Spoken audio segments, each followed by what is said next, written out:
Depuis 3 ans, 30 millions d'amis vous fait vivre les exploits de l'aventurier Jacques-Olivier Travers et de Sherkan, le seul aigle au monde capable de voler aux côtés du parapente de son maître. Souvenez-vous, au printemps dernier, ils avaient survolé le Mont Blanc.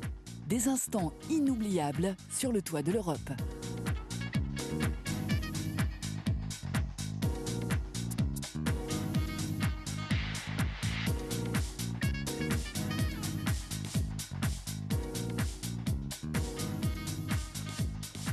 Eh bien, nous retrouvons aujourd'hui nos aventuriers en pleine préparation d'une autre première mondiale, la traversée de la Manche, de l'Angleterre vers la France en parapente.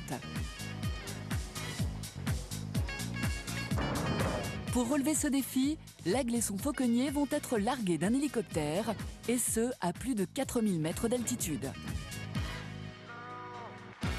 Vous êtes venu nous voir donc, la dernière fois au Mont Blanc. On engageait une série de 4 vols un petit peu d'exception. Le but étant de faire 2 choses. La première, c'est de montrer que la méthode d'apprentissage du vol que nous avons mis en place grâce au parapente permet d'avoir des résultats qui sont presque au-delà de ce que peut faire un oiseau dans la nature. C'est-à-dire qu'on pousse vraiment les performances de Sherkan. On a décollé comme ceci du Mont Blanc de 4800 mètres. Le deuxième objectif, c'est de se mêler ceci à une cause environnementale. Là-bas, c'était la fonte des glaciers qui nous intéressait puisqu'elle menace nos aigles pêcheurs. Donc là, on est dans la deuxième volet. Là, cette fois-ci, c'est un pari encore un peu plus fou. On a pour but de traverser la Manche, donc pour fêter à la fois les 100 ans de la traversée par Blériot, mais également d'associer cette-ci à une démarche de protection des océans, qui sont là aussi la ressource en eau préférée des aigles pêcheurs. Le but, c'est de se larguer au-dessus de Douvres, donc en Angleterre, à 4000 mètres, depuis cet hélicoptère. D'abord nous en parapente, ce qui est une première mondiale, puisqu'on n'a jamais sauté en biplace depuis un hélicoptère. Ensuite, Sherkan part lui aussi de l'hélicoptère pour nous rejoindre, ce qui là évidemment aussi est une première, puisque jusqu'à présent on n'avait pas fait voler d'aigle depuis un hélicoptère. Et ensuite on va s'engager sur les 37 km donc, de la traversée, ce qui là aussi est également une grande première, puisque c'est pas naturel pour un aigle de s'engager sur les surfaces d'eau, ce sont des oiseaux côtiers qui restent au bord des côtes. Alors c'est une distance énorme pour un aigle pêcheur, hein, les oiseaux migrateurs font bien plus, mais il faut bien être conscient que nous on va faire 37 km, lui va faire le double, hein, puisqu'il vole 2 fois plus vite que nous, donc il est obligé de nous attendre. Donc c'est un petit peu comme votre chien quand il va se balader, il part loin devant vous, il revient, ben, lui fait la même chose. Donc on pense qu'il va faire à peu près 100 km pour la traversée. Donc là, les gens qui avaient un petit doute sur la méthode, sur la qualité de la méthode d'apprentissage de l'oiseau, je pense qu'ils sont complètement rassurés et verront qu'un oiseau qui est né en captivité, qui a évolué pendant très longtemps en captivité, est capable de retrouver son instinct sauvage. Mais avant qu'il ne se jette dans les airs, il faut caler au millimètre près la sortie de Sherkan de l'appareil. Le but de cet exercice, que l'oiseau rejoigne son fauconnier, resté au sol. On s'est entraîné, on a mis tout ce qu'on a pu de notre côté. C'est pas son baptême, hein, il en a déjà fait, mais c'est la première fois qu'il va sortir directement de l'hélicoptère. D'habitude, on se fait déposer et tout. Que là, il faut vraiment qu'il sorte avec ses propres ailes, donc c'est un peu différent quand même. Séparé de son maître, Sherkan peut le retrouver dans un périmètre de 5 km. Mais dans ce nouveau défi, il y a un paramètre supplémentaire à ne pas négliger. L'aigle royal va devoir prendre son envol sans être trop perturbé par le bruit des pales de l'hélicoptère. Ouais, super! Super mon gros! Celle-là, je ne vais pas m'en vanter, mais je suis assez fier parce que résister au bruit de l'hélico, au stress, au machin. Non, super oiseau, bon ça on le savait, mais là vraiment exceptionnel. Bon bah là on va monter vraiment à un peu plus de 200 mètres sol, ce qui sera la distance maximale qu'on aura. Donc ça veut dire que s'il le fait ici, normalement il n'y a aucun souci pour qu'il vienne sous le parapente après. Donc là on est assez confiant parce que le deuxième vol était vraiment bon. Il commence à jouer avec pour lui l'hélicoptère, c'est un jouet, c'est un peu comme le parapente. Il a compris qu'il allait se faire plaisir quand il monte dedans. Donc normalement pour nous c'est gagné, mais on va quand même valider une dernière fois. Allez. Ah super. Reviens là. Voilà. Allez, à vous de jouer messieurs. Lorsqu'ils seront au-dessus de la Manche, Sherkan sera le dernier à s'élancer de l'appareil. Jacques-Olivier sautera le premier avec son parapente. L'aigle devra parcourir 200 mètres pour le rejoindre afin qu'ils regagnent ensemble les côtes françaises. Allez, hop! Allez! C'est exactement ce qu'on veut, hein, c'est qu'ils viennent se coller vite sous la voile. Là c'est parfait, hein. Il plonge de l'hélicoptère, il reste pas dessous, c'est vraiment ce qu'on lui demande, c'est absolument parfait. Et au cas où Sherkan déciderait de s'éloigner un peu trop, Jacques-Olivier a prévu un système infaillible pour rester en contact avec son aigle. Le principe il est en fait assez simple, hein. Donc ce petite boîte là, donc, qui est un tracker de 40 grammes, on le fixe sur l'aigle. Ça permet d'avoir la position instantanée de l'aigle en appelant cette petite boîte, donc il fonctionne en fait comme un numéro de téléphone. Donc j'ai un numéro privé avec Sherkan, je l'appelle, le tracker me renvoie sur mon téléphone la position exacte où il est à l'instant où j'ai appelé, et ensuite mon téléphone a un programme spécial qui me permet de m'amener directement à l'oiseau par la route la plus courte, en me disant première à droite, deuxième à gauche, troisième au centre.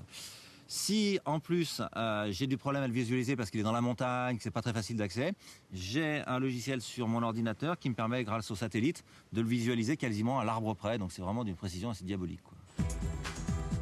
Sauter d'un hélicoptère en parapente est un vrai défi. En effet, habituellement on décolle en dévalant une pente, la voile se gonfle alors toute seule. Là, Jacques-Olivier va devoir s'élancer voile pliée, une différence de taille dont tous les paramètres ont été minutieusement calculés avec son ami Denis Vercher, un parapentiste de renom. Généralement, on saute effectivement depuis un aéronef avec un parachute. Le parapente n'est pas conçu pour ça. Donc là où en fait il faut jouer fin, c'est qu'il faut s'extraire de l'hélicoptère, ne pas atteindre un taux de chute trop élevé, donc c'est-à-dire ne pas chuter trop longtemps, sinon le parapente va exploser, nous avec, et en même temps être suffisamment loin de l'hélicoptère pour échapper au souffle du rotor, parce qu'il y a énormément de turbulences sur un hélicoptère.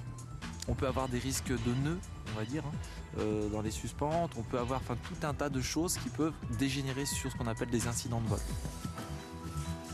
Logiquement, le risque est faible. Par contre, quelle va être sa réaction? Est-ce qu'il a envie de sortir? Est-ce qu'il a envie de se sauver? Est-ce qu'il est en confiance? Voilà, mais on va être vite fixé puisqu'on y va. Allez, gros. Et oui, dans quelques minutes, un homme et son aigle vont donc tenter ce que personne n'avait jamais osé tenter avant eux, traverser la Manche en parapente. Un événement qui, évidemment, attire la presse du monde entier.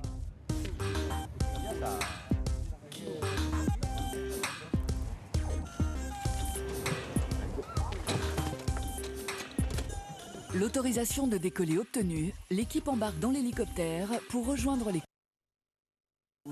le point de départ de l'épopée.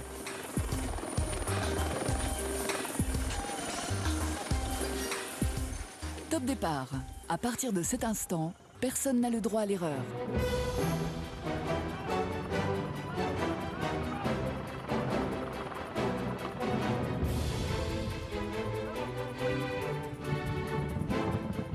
Mais une fois largué, à plus de 4000 mètres au-dessus de la mer, on vous le rappelle, malheureusement, les choses se compliquent. Là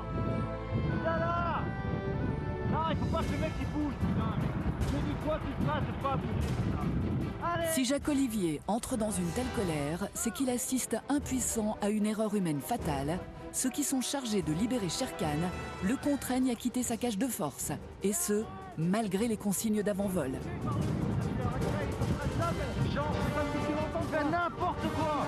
Je veux pas qu'il le touche. Là, il sortira de chambre. Il arrête de toucher la cage. Non, il le connaît pas, il est con, lui. Sherkan finit par sortir, mais le mal est fait. Il est effrayé et disparaît dans le ciel anglais. Allez, allez, viens, mon gros, viens. Allez, allez, viens. Hop, hop.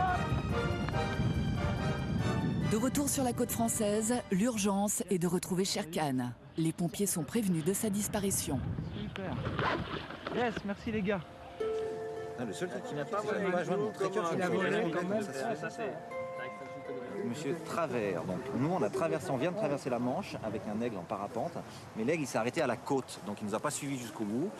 Et il est en ce moment entre le Cap Blanc-Nez quelque part et en Bleuteuse. Donc c'est un gros aigle, 2 mètres d'envergure, la tête blanche, il a des lanières de cuir aux pattes. Les gens vont certainement vous appeler quand ils vont le voir. Je vais vous laisser mon numéro de téléphone pour qu'on aille le récupérer tout de suite. Il n'y a absolument rien à faire, il n'est pas agressif, rien, il ne faut pas le toucher, c'est tout. Direction le Cap Blanc-Nez. C'est la dernière position indiquée par la balise. Maintenant, il faut le retrouver parce qu'on a un souci, c'est que le tracker en fait se met sur le système anglais puisqu'on est parti d'Angleterre. Il est resté sur le système anglais, il n'a pas eu le temps, je pense, de changer. Et j'arrive pas à avoir une localisation précise de l'oiseau.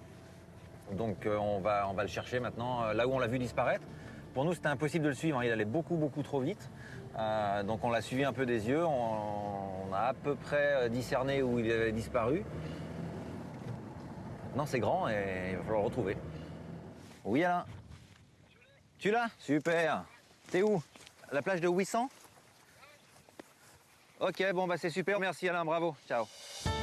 Repéré par un enfant, Sherkan attendait sagement son maître sur la plage, au milieu des baigneurs, après avoir traversé la Manche comme prévu.